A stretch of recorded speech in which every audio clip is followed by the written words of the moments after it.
మన ముకుంద జ్యువెలర్స్ కొత్త బ్రాండ్ పూర్వి అందమైన 18 గ్రామ్స్ బంగారు ఆభరణాలు దుబాటు ధరల్లో వివరాలకు సంప్రదించండి. సుమన్ టీవీ ప్రేక్షకులకు నమస్కారం. పూజ చేసే సమయంలో కొన్నిసార్లు దీపం కొండెక్కడం కానీ ఇమీడియట్ గా ఆగిపోవడం సందర్భాలు మనం చూస్తుంటాం. అలాంటి సందర్భాన్ని ఏ విధంగా భావించవచ్చు?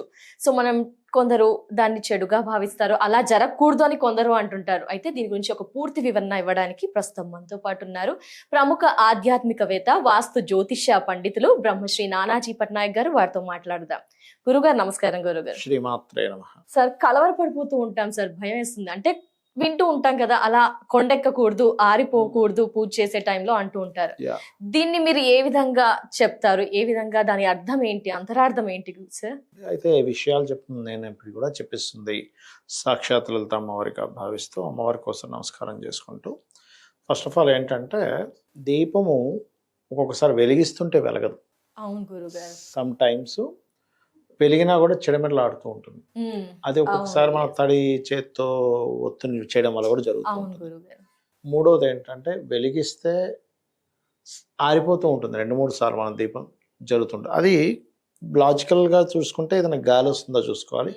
అయినా సరే ఆరిపోతుందంటే కూడా దానికి ఒక రీజన్ ఉంటుంది. కొన్నిసార్లు దీపం వెలిగించినప్పుడు చాలాసేపు ఉంటుంది, కొన్నిసార్లు తొందరగా ఘనం అయిపోతూ ఉంటుంది. ఇలా ఇన్ని రీజన్స్ ఉంటాయి. దీనికి కారణాలు ఏమిటి అంటే, ఒకటి నెగటివ్ ఎనర్జీ ఇంట్లో ఎక్కువగా ఉందనుకోండి దీపం తక్కువసేపు వెలుగుతుంది. పాజిటివ్ ఎక్కువగా ఉంటే దీపం తక్కువసేపు వెలుగుతుంది. ఇంట్లో పాజిటివ్ ఎనర్జీ ఎక్కువగా ఉంటే దీపం ఎక్కువసేపు వెలుగుతుంది. ఎందుకు ఇది ఎలాగా అంటే, మీరు ఎలా అంటే ఒక చిన్న ఎగ్జాంపుల్ చెప్తాను నేను మీకు. ఒక మంచి పెద్ద హోమగుండం వెలిగించాం. అందులో ఒక చిన్న చుక్కడ, ఒక స్పూన్ వాటర్ వేయండి, అది ఆరిపోతుందా? అంత పెద్ద హోమగుండంలో స్పూన్ వాటర్ ఆరదు.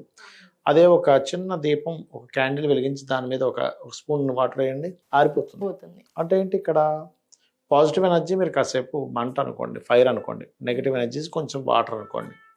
అంటే అంత ఫైర్ ఉన్నప్పుడు ఒక స్పూన్ నీరు ఆపలేదు, అదే స్పూన్ నెయ్యి అయితే ఇంకా పెంచుతుంది. అలాగే ఇంత చిన్న క్యాండిల్ని ఒక ఇలా వెలుగుతున్న ఒత్తి మీద ఒక చుక్క వేసి టక్కన ఆరిపోతుంది. అంటే ఏంటి, ఇక్కడ మీ ఇంట్లో ఎప్పుడైతే, అంటే మీరు అనుకోవచ్చు అదేంటంటే దీపం వెలిగిస్తే పాజిటివ్ ఎనర్జీ కదా, దీన్ని ఎలా ఆపుతుంది అని. ఇక్కడ ఏంటంటే నెగటివ్ ఎనర్జీ ఎక్కువగా ఇంట్లో ఉన్నప్పుడు, ఆ నెగటివ్ ఎనర్జీ ఎక్కువైపోయినప్పుడు పాజిటివ్ ఎనర్జీ రావాలని మనం ప్రయత్నం చేసేప్పుడు దాన్ని అది అబ్స్ట్రక్ట్ చేస్తూ ఉంటుంది. ఈ విశ్వం మొత్తము కూడా పాజిటివ్ అండ్ నెగటివ్ ఎనర్జీస్తో కనెక్ట్ అయి ఉంది. గుర్తుపెట్టుకోండి, అది మన ఆలోచనలోనే ఉంటుంది. బాగా విపరీతమైన నెగిటివ్ థాట్స్ ఉన్నాయి, పాజిటివ్ రావాలంటే రాదు. విపరీతమైన పాజిటివ్ థాట్స్ ఉన్నాయి, చిన్న నెగిటివ్ని పెద్దగా పట్టించుకోం. అప్పుడు ఇంత ఉంటే మనకేంటి అని. ఎలా అంటే మన జేబులో ఉండే డబ్బును బట్టి ఖర్చు బట్టి ఎలాగో సేమ్ యాజ్ ఇట్ ఈస్. అంటే 1,00,000 రూపాయలు ఉన్నవాడికి 1000 రూపాయలు ఖర్చు పెద్ద విషయం కాదు. కానీ అదే 1000 రూపాయలు అంటే 1000 రూపాయలు ఖర్చు అంటే ఎలా కష్టం. అలా ఇంట్లో మనం ఎంతవరకు ఎనర్జీని మెయింటైన్ చేస్తున్నాం ఈజ్ మోస్ట్ ఇంపార్టెంట్. అలా ఆరిపోతుంది అంటే దాన్ని సంకేతము అంటారు. అంటే ఎలా అంటే ఒక ఇండికేషన్. సంకేతం అంటే ఇండికేషన్. అంటే ఏమిటది, మీకు ఏదో బ్యాడ్ జరగబోతుంది. ప్రకృతి చెప్పే సంకేతాలు అవన్నీ కూడా. ఎక్కువసేపు వెలుగుతుంది దీపము అంటే మీకు సంథింగ్ గుడ్ జరగబోతుంది అనేటువంటి సంకేతం. అంటే దేవతా ఎనర్జీ మీ ఇంట్లో ఎక్కువగా ఉంది అని అర్థం. కొంతమంది చూడండి, నిన్న పొద్దున పెట్టాను సార్, నెక్స్ట్ డే వరకు ఉందని చెప్పిన వాళ్ళు ఉన్నారు. లేకపోతే అర్ధరాత్రి 12 ఇంకా ఉందని చెప్పిన వాళ్ళు ఉన్నారు. నిన్న సాయంత్రం వెలిగిస్తే పొద్దున వరకు ఉంది. మరి మీరు ఇంతకుముందు లేదా అంటే సేమ్ కుంది, సేమ్ ఒత్తులు, అంతే ఆయిల్ వేసాము, 3-4 అవర్స్ వెలగవలసింది 7-8 అవర్స్ వరకు వెలిగిందని చెప్తూ ఉంటారు. దాని అర్థం ఏమిటంటే వాళ్ళు చేస్తున్న పూజలు ఫలిస్తున్నాయని ఒక అర్థము, ఇంట్లో పాజిటివ్ ఎనర్జీ ఉందని ఒక అర్థము, వీళ్ళకి మంచి జరగబోతుందని అర్థం. ఎక్కువసేపు వెలుగుతాయి. మాటిమాటికి కంటిన్యూస్గా దీపం తొందరగా ఆరిపోతుంది అంటే అప్పుడు వీళ్ళు చెక్ చేసుకోవాలి, ఎక్కడైనా మనం తప్పు చేస్తున్నామా.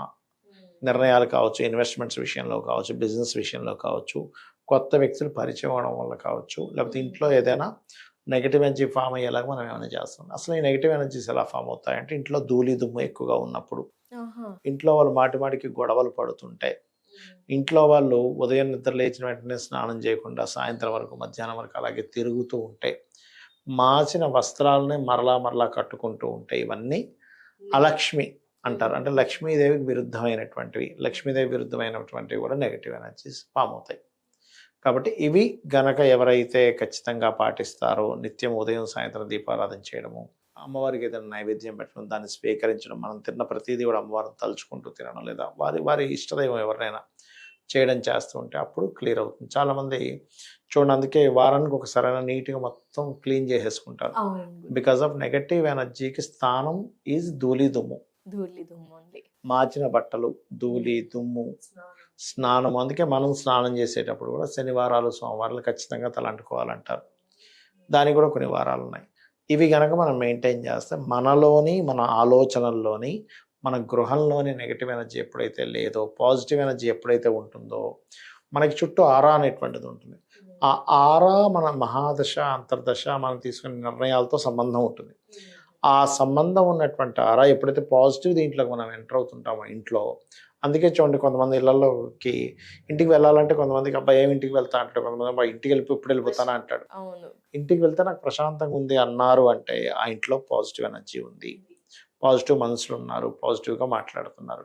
ఇంటికి వెళ్ళబుద్ధి కావట్లేదు, ఇంట్లో నుంచి ఎప్పుడు బయటకు వచ్చేయాలనిపిస్తుంది అంటే ఆ ఇల్లు ఆ వ్యక్తికి సెట్ కావట్లేదు, నెగిటివ్ ఎనర్జీతో నిండుంది అనే విషయాన్ని మనం అర్థం చేసుకోవాలి.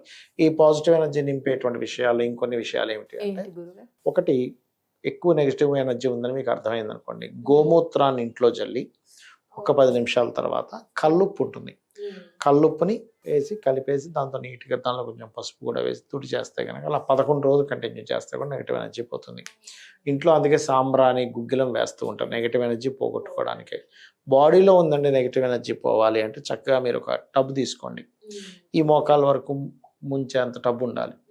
అందులో చక్కగా గోరువెచ్చని నీళ్ళు, అంటే కాలు పెడితే కాలిపోయేలా కాకుండా గోరువెచ్చని నీళ్ళు వేసి ఒక 3 గుప్పెళ్ళు రాళ్ళు ఉప్పు వేసి కలిపేసి అందులో ఒక కాలు పెట్టి ఈస్ట్ వైపు చూస్తే కాసేపు ఇట్లా కూర్చోండి.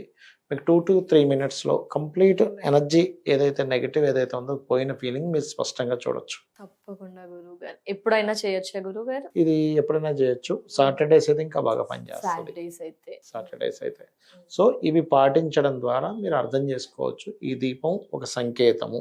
కాబట్టి ఆందోళన చెందకుండా ఆ నెగిటివ్ ఎనర్జీ ఉంటే కనుక దాన్ని పోగొట్టడానికి మీరు ఏవైతే పరిహారాలు చెప్పారో, ఏవైతే టిప్స్ చెప్పారో అవి ఫాలో అయితే బెస్ట్. ఇక్కడ ఎనర్జీ గేమ్ అండి, విశ్వం మొత్తం ఏంటంటే ఎనర్జీ గేమ్. మన విశ్వంలో ఉండే ప్రతిదీ ఎనర్జీతో గేమ్. మీరు చూడండి, పాతకాలంలో మనకి రామాయణ మహాభారతాల్లో యుద్ధం జరిగే సంఘటనలు చూపిస్తాడు, వ్యాస భారతంలో కూడా ఉంటుంది. ఇతను అగ్ని అస్త్రం వేశాడు, ఆయన ఏం చేశాడు, వాటర్ అస్త్రం వేస్తాడు, వారుణాస్త్రం అంట. వాటర్ వెళ్ళి అగ్నిని ఆర్పేస్తుంది, అంటే ఈ ఎనర్జీ కంటే స్ట్రాంగ్ ఉంది. అవును, తెలుస్తుంది. అవునా? అలాగే మన బాడీలో వైటమిన్స్ లేవు, ఫలానా వైటమిన్ తగ్గింది, నీరసం వస్తూ ఉంటుంది, B12 తగ్గింది, విటమిన్ C తగ్గింది అంటే అప్పుడు ఏం చేస్తుంది, ఈ ఫుడ్ తినండి ఎనర్జీ వస్తుంది అంటున్నాం. గురువు గారు, అలాగే మన బాడీలో వైటమిన్స్ శక్తినిచ్చేవి ఎలా అయితే మనం నింపుకుంటామో, మన గృహంలో పాజిటివ్ ఎనర్జీ నింపుకోవడం ద్వారా ఇంట్లో వాళ్ళు హ్యాపీగా ఉంటారు. తప్పకుండా గురువు గారు. చాలా మంది ఆందోళన పడుతూ ఉంటారు, కలవర పడుతున్నారు, దీపం మారిపోయింది ఏమన్నా. బట్ వారందరికీ కూడా ఆ సందర్భంలో నెగిటివ్ ఎనర్జీ ఉందా, పాజిటివ్ ఎనర్జీ ఉందా చూసుకొని ఏం పరిహారాలు, టిప్స్ తెలియజేశారు గురువు గారు. థ్యాంక్ యూ సో మచ్ అండి. ధన్యవాదాలు. నమస్కారం. శ్రీమాత్రే నమః.